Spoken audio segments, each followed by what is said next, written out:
일단 이 중심 축두급파를 동반한 양성 소아 뇌전증은 양성 놀란딩 뇌전증으로 많이 알려져 있고요. 이거는 소화기 양성 뇌전증 중에서도 가장 예후가 좋습니다. 잠깐만. 대부분의 경우 치료를 안 해도 나이가 지나면은 점점 이제 경련을 안 하게 되고 뇌파도 정상이 되는 그런 이제 양성 뇌전증이고요. 보통 3살에서 13세에 발병한다고 알려져 있는데 치료를 보통 안 해도 이제 16살 이전에 뇌가 이제 완전히 이제 성인 뇌가 돼버리면은 그때 이제 회복이 완전히 완치가 되는 그런 것입니다.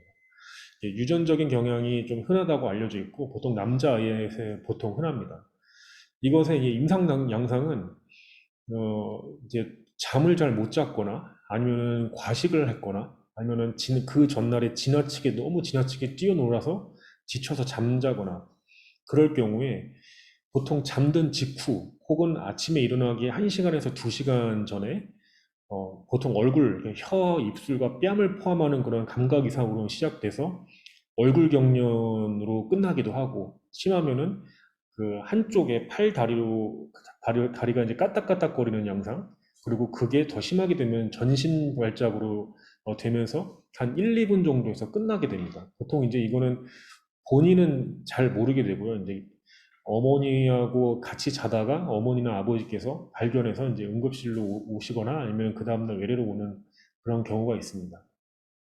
그래서 보통 이제 수면 중에 발작이 발생해서 이제 7, 80% 경우에서 수면 중에 발생이 된다고 알려져 있고 그것은 왜 그러냐면은 이게 이제 잠든 직후나 아침에 일어나기 한두 시간 전에는 각성뇌파가 수면뇌파로 바뀌거나 수면뇌파가 이제 각성뇌파로 바뀌면서 뇌파가 이제 좀 불안해집니다. 이 왜냐면 변화가 있으니까. 그럴 경우에 이제 뇌파의 이제 경련파들이 실제적으로 이제 놀란딕 에어리아라고 해서 그 놀란딕 부분을 자극을 이제 하게 되는데 그러면은 그 놀란딕 에어리아가 이제 자극이 되게 되면은 팔다리 실제로 움직이는 이런 운동에 관련된 경련을 하게 되는 것이 이 뇌파의 뇌전증의 특징이라고 볼 수가 있겠습니다. 10% 정도에서는 그 약물치료를 전혀 안 해도 평생 한 번 하고 평생 안 하는 경우가 거의 10%나 가까이 되고 그리고 20% 정도에서는 발작이 이제 자주 관찰돼서 껴있을 때도 발작이 발생하기도 합니다.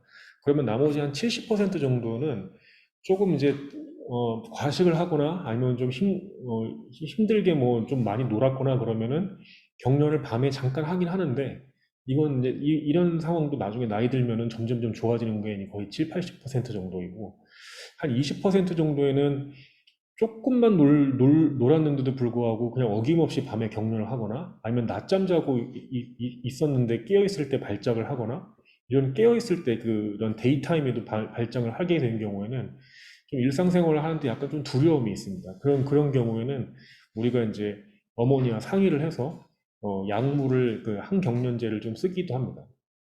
진단은 발작의 특징과 뇌파소견으로 우리가 진단을 할 수가 있고요.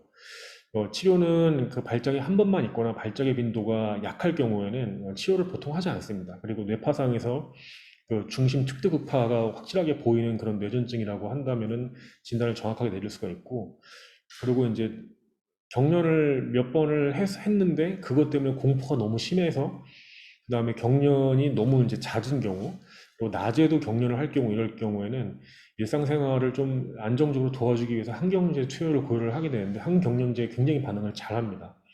그리고 결국에는 항경련제를 쓰든 안 쓰든 간에 16세 이후에는 약물 치료를 보통 다 끊게 되고요. 보통 뇌전증 환자들이 그랬듯이 한 1, 2년간 발작이 없는 경우에는 뇌파가 안 되더 정상이 이제 되면 좋겠지만은 안 되더라도 이제 약물 감량을 고려할 수 있는 그런 양성 뇌전증이라고 볼 수가 있겠습니다. 보통 이제 우리가 뭐 외래에서 환자들이 많다 보면은 이제 뇌파를 잘 못 보여드리는 경우가 많은데 이 양성 뇌전증 이 배치 이 경우에 이 뇌파 양상이 이렇게 우리가 정리를 할 수가 있는데요. 좌측에 보면은 이제 되게 전반적으로 되게 잔잔하지 않습니까? 이건 이제 정상 파형이고 이렇게 이제 뇌파를 볼 때는 배경파가 있고 이제 경련파가 있는데 이제 배경파는 전반적으로 정상이고요. 그리고 이제 잘 때 그 경련파가 이제 보이게 되는데, 오른쪽 보면은 뾰족뾰족한 부분이 이제 경련파입니다. 경련파인데 이것이 그 센트럴 에어리아하고 주로 이제 많이 나타나기 때문에, 이렇게 보면은 우리가 이제 백치를 이제 진단을 할 수가 있게 됩니다.